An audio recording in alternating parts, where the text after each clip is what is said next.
Assalamu alaikum. A wanga tutorial za mu dubi Plaza Finance. Kamar yadda kuka gani ga cikin links ɗin da anka tura ga group ɗin crypto da Hausa da kuma Notion handle ga waɗanda already sun kai following ta Notion handle, za ku ga na tura link ɗin ga na Plaza Finance tun da daɗewa. Sannan in kuna biyan crypto da Hausa a Twitter, za ku gan na tura link ɗin Plaza Finance ɗin ga da ɗan jimawa. Amma dai ban yi video ɗin yanda ake participating ga airdrop ɗin ba. Ga wanga video zan nuna muku yanda ake participating ga airdrop ɗin. Amma akwai disclaimer guda kamin mu je. Don ni motto ɗina dama shine duk airdrop ɗin da ya kai ga za ka sa kuɗi ko za a kashe kuɗi, gaskiya ban kan yin participating gare shi gaba ɗaya don airdrop ne ai, airdrop campaign ne. In ba airdrop campaign ɗin da ya danganci ƙilan trading competition ne hakan ko wani competition wanda na san okay dama yana requiring kuɗi kamin kai participating. In ga airdrop ɗin project ɗin da basu riga sun yi launching ba ne, gaskiya ban kan sa kuɗi don waƴansu bi reward ɗin da za ka samu bai kai kuɗin da ka kashe in anka kai ga maganan sa kuɗi. Shi yasa waƴansu bi ban kan yi participating ga airdrop ɗin da ke requiring sa kuɗi. Ga Plaza Finance ɗin ga sun hidda wani point system wanda bayan in kun kai ga certain points za ku yi minting NFT ga mainnet. Inda a ce ƙilan ƙarshen season ko ƙarshen airdrop ɗin sun ka hidda point system na cewa in ka kai point kaza za ka yi minting NFT kaza, da ya fi sauƙi. Ina iya yin irin wannan campaign. Amma ga wanda ya zama ga each point za ka yi minting NFT, ni gaskiya ban considering ɗin shi project ɗin da zan yi participating in a long run. Na dai yi video ne in case in akwai waɗanda za su iya participating suna iya participating. Kamar yadda kuke gani na kai 50 point, na yi 50 point ma idan kun duba nan.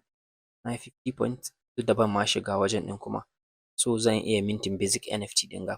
In na je wajen claiming basic NFT, project ɗin na on testnet, ya kamata a ce zan yi claiming ɗin shi bisa testnet ne. Amma ba bisa testnet suke son a yi transaction ɗin ba, kamar yadda kuka gani nan a OpenSea. In ka je OpenSea zai buɗe ga mainnet in base ne. Kun gan price ɗin shi 0.03 bai kai 5 cent ba. Ba wani price ne mai yawa ba. Amma idan kun ka duba ta waje kamar nan, bari in gurguso daga nan. Kamar nan, za ku ga kana da option ɗin kai ta minting ɗin shi gudan mai yawa, which means kana iya minting gudan points mai yawa kenan, ko kuma NFT mai yawa in dai kana da kuɗin da za ka yi ta kashewa. Ni ban ganin value ga project ɗin da zai bari kai ta minting ɗin abin ga, which means NFT ɗin ma ba wani value ke gare su ba kenan in sun kai considering irin wannan. Kawai goal ɗin su kuɗin da za ka yi depositing wajen sayen NFT ɗin shine goal ɗin su, ba ainihin rewarding ɗin testers ɗin da sun kai participating na claiming ɗin NFT ɗin ga legitly ba. Shi ɗaya ne nake considering ga project ɗin da zai bari kai ta minting multiple NFT ga testnet, sannan ga mainnet don ɗai kai participating ga testnet. Amma ba wannan ba, yanzu bari mu ci gaba da tutorial ɗin yanda ake participating ga airdrop ɗin. Ga yanda ake yin airdrop ɗin ga, idan kun zo in kun bi link ɗin either daga referral link ɗina ko kuma kun zo directly ga website ɗin, kun gane shi testnet.plazafinance ɗin ga, za ku yi connecting wallet ɗin ku nan. Idan kun yi connecting wallet ɗin ku, abin da za ku yi in order ku yi earning multiplier, kuna iya zuwa nan saman ga ku je wajen guild. Idan kuka danna guild, zai kai ku wajen guild page ɗin su, ga shi nan. In ya kawo ku guild page, za ku zo nan ku yi connecting, nan zai nuna muku connect wallet. Za ku yi connecting ɗin wallet ɗin ku na MetaMask. In kun yi connecting wallet ɗin ku na MetaMask, za ku yi adding ɗin role ga waɗanda ba su da guild ko ba su saba aiki da guild ba. Abin da za ku yi shine za ku yi connecting ɗin Twitter handle ɗin ku, za ku yi connecting ɗin Discord ɗin ku, za ku yi connecting, in kuna da GitHub kuna iya connecting GitHub ɗin ku, kuna iya connecting ɗin Telegram da Google account. Kamar yadda kuka gani ban yi connecting komi da komi nan ba, na dai connecting email address da sauran social media ban yi connecting ba gaba ɗaya na yi connecting ba. So bayan kun ƙare connection za ku je wajen yin tax ɗin. Kamar yadda kuke gani nan akwai wajen following ɗin account, tax ɗin su ke wajen ga. So kun ga kamar ga na Twitter akwai option ɗin ku ɗai danna link ɗin ga na ƙasa ya kai ku wajen tax ɗin, ku yi following sai ku dawo ku yi danna refresh. So idan ba ku gan tax ɗin ko link zuwa wajen completing tax ɗin ba, kuna iya komawa baya ku je website ɗinsu. Wajen website ɗinsu inda za ku yi tax ɗin nan, sai ku danna sama za ku ga Discord ɗinsu nan. Zai buɗe muku wajen Discord ɗinsu, sai ku yi joining ɗin Discord server ɗin project ɗin. So bayan kun yi joining za ku dawo wajen guild ɗin ga, za ku ɗan yi refreshing saman ga. Za ku ga ya sa muku you have access. To da ya sa muku you have access shikenan ya ƙara muku multiplier ɗin ga testnet site ɗinsu kenan. Sauran tax ɗin duka haka nan za ku bi su.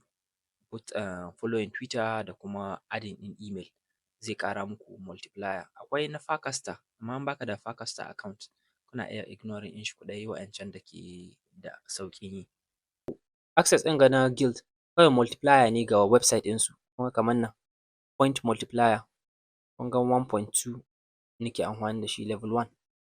So point multiplier ɗin ga daily token ɗin da kuke claiming each day, shi zai zama kamar multiplier na ƙara ma token ɗinku yawa. So in kun je nan wajen dashboard za ku ga wajen connecting wallet ɗinku, ko kuma in kun connecting ɗin shi ne daga nan sama gaba ɗaya to shikenan. Za ku ga wajen connecting wallet za ku ga get test token.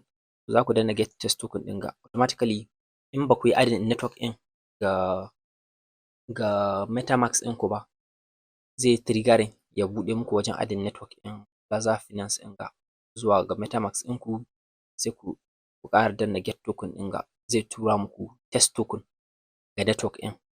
So za ku je wajen N ɗin ga bayan kun receiving test token. So abin farkon da za ku yi shine buy. Za ku danna buy. Za ku sayi bond ETH ɗin ga da USDT ɗin da anka turo muku. To ina iya sayan bond token da USDT ga. So zan danna buy. So automatically in kun sayi bond ETH zai buɗe muku wallet ɗinku, sai ku yi confirming swap successful ko automatically ina ganin na danna wanga ɗazu. So za mu koma baya. Kun ga mun sayi kun yi tax guda kenan fa. So za ka ƙara komawa baya. Next shine za ku yi selling ɗin bond ETH ɗin nan. Ƙara komawa baya, yi sell. Ku yi selling ɗin shi ya dawowa ga Ethereum. So bari mu yi selling ɗin ƙwara guda zuwa ga Ethereum. Kun jira shi zai yi confirming. Kun ga automatically point ɗinku ya ƙare. So regardless of ko ƙwara nawa kun ka yi saisuwa, either ku ɗiba ɗan kaɗan ku sayar ko ku ɗiba mai yawa ku sayar, su kawai abin da suke calculating shine point ɗin ga na nan. Shi ɗaya ne zai ta updating. Next sai ku je wajen leverage. Now leverage shi ma yanda kun ka yi na bond ETH kawai za ku danna buy. Ku danna buy with ETH ɗin ga da kuna da ETH ɗin da ya rage 0.7. Da ya signing transaction in ya yi successful za a ƙara muku points. Kun gani an ƙara muku points. So next abin da za ku yi kawai sai ku ƙara komawa baya ku je ku saida leverage ETH ɗin ga da kun ka sayi. Don point ɗin ɗaya ya dame su, abin ga bai dame su ba. Amount of ko guda nawa ka sayi bai dame su ba. Kawai point ɗin na transaction ɗin na kun yi transaction kun sayi suwa, shi ɗaya ne ya dame su. Sun ce at the end of the season za su dubi total number of transaction regardless of ko nawa ka saida.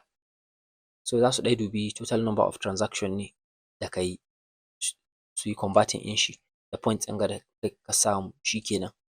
Kana iya yin multiple transaction within range in 12 hours, which means kana iya yin shi let's say da safe sannan shi wanda yamma kana iya ƙara yin shi don ka ƙara samun points. So kar ku manta ku yi claiming ɗin Discord role in kun kai setting point, kamar in kun kai point 100 kuna iya claiming ɗin Discord role. Wannan kyauta ne ba sai kun yi minting NFT ba. Idan kuma kuna da wani tambaya kuna iya ajiye shi a Telegram group ɗin Crypto da Hausa.